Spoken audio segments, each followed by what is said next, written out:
stone oven.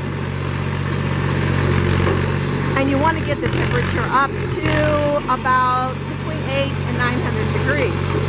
It takes a while, so you start it the night before, heating up the stones and the sand. There's a big sand, I forget what they call it, hold underneath it. And so little wood works better to put in there because it's a small space.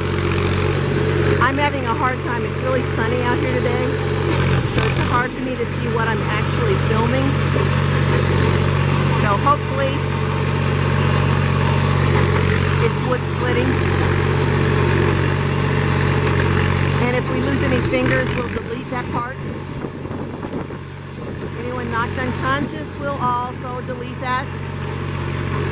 Sometimes you can have too much help. It's beginning to look like that.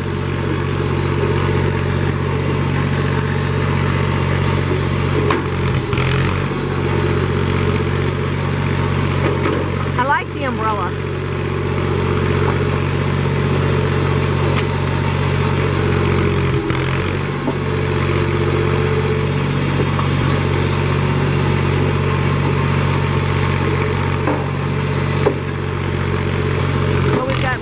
Out of 5 people wearing gloves.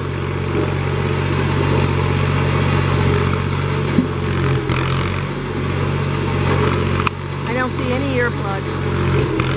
Well, I'm not wearing any either, so I don't need gloves.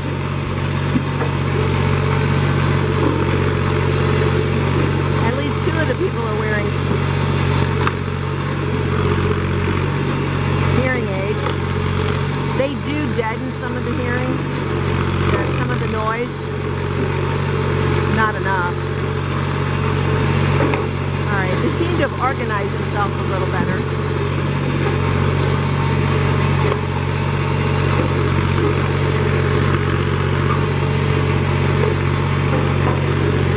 Everybody usually brings something for the oven to bake. This is kind of nice. This is the first time we split wood and I didn't have to do hardly anything. Right, well I was just commenting on the lack of glovedom.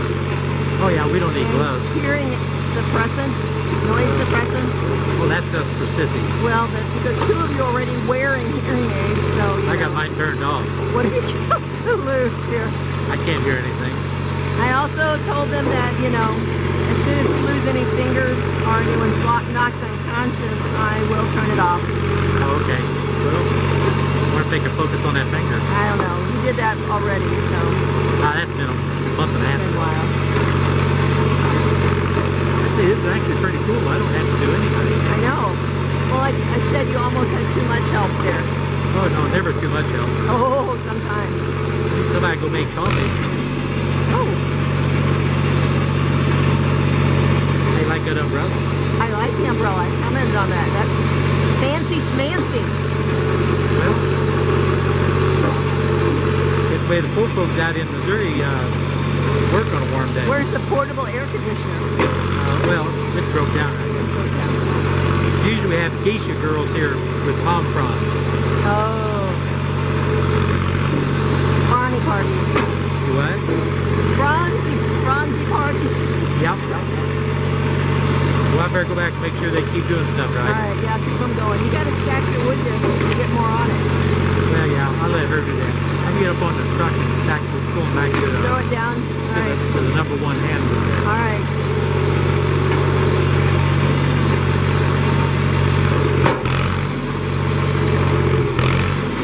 Yeah, they're doing a lot of good in his pocket. Today's a warm day in Missouri. We're looking at in the 80s pretty much this week. That's the temperature and the humidity. You might be wondering, what kinds of things do you bake at 800 to 900 degrees? Woo! That would pop. Pizza, popovers. I wait until it's a little lower to put things in. Some things don't bake at higher temperatures. Just because it's hot doesn't mean it's better.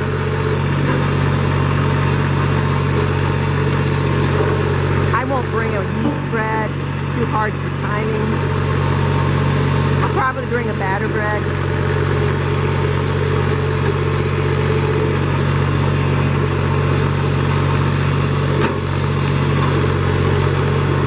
I've got a cheese bread that everybody likes. Might throw some basil in there. I've got some rosemary too. That might be good. I don't know if I'll mix rosemary and basil.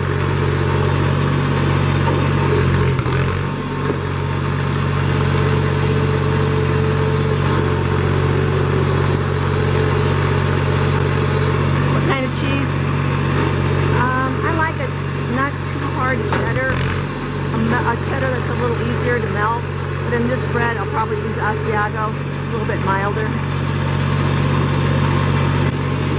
Savory bread, like cheese bread, it's really good with stew, chili. We got it cooking right now. Not the oven, it's splitting.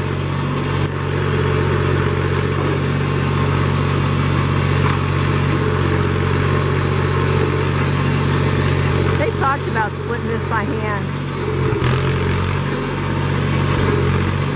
I think they got through like 3 small pieces, and then they decided that it was not what they wanted to do the rest of the thing.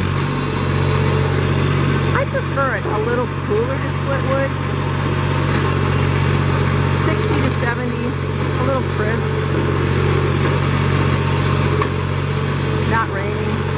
Although, if it's cool, the sun doesn't bother me that. Straight grain, no knots. There's the piece I've been waiting for. What piece is it, you might ask? It's the last one. Obviously, the missus filled you in on what it was we were doing, and I thought I'd take an opportunity to show you the power plant. Today's choice of a power unit is a 301 John Deere. This is the one we were working on in the much older brother shop here a while back. Finally got everything ironed out on it, and it seems to be running good. The only bad thing about it, it only runs on 3 cylinders. Actually, that's kind of an inside joke there. But at any rate, it's been very reliable once we got everything ironed out on it. He did the vast majority of the work. I was there for moral support. But at any rate, let's take a look at the old splitter. Now, if you look underneath, you'll see that this is built on that A-frame axle. This is another kneeling beam.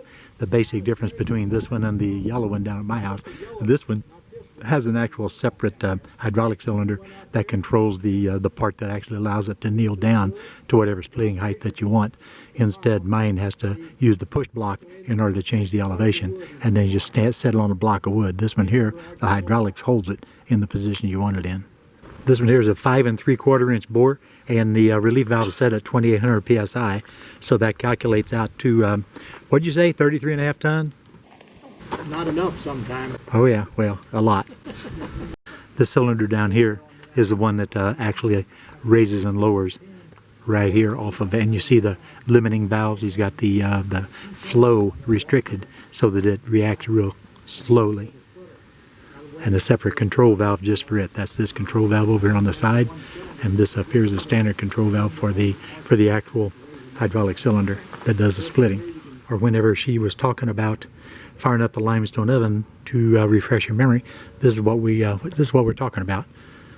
This is that old oven that was made by our great grandfather on our grandmother's side in about 1880, 1870s or 1880s.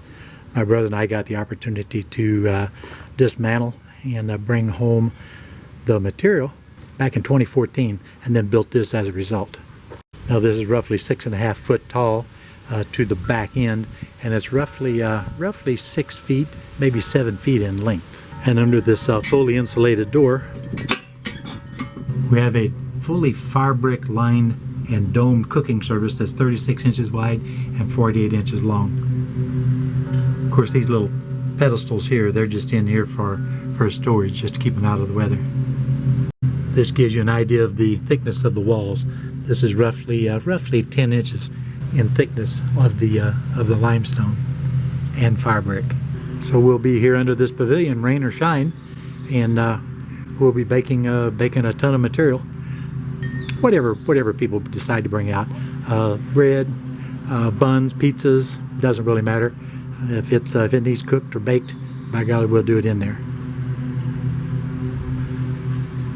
May as well take a look, see some of the things that much older brother has up under his pavilion.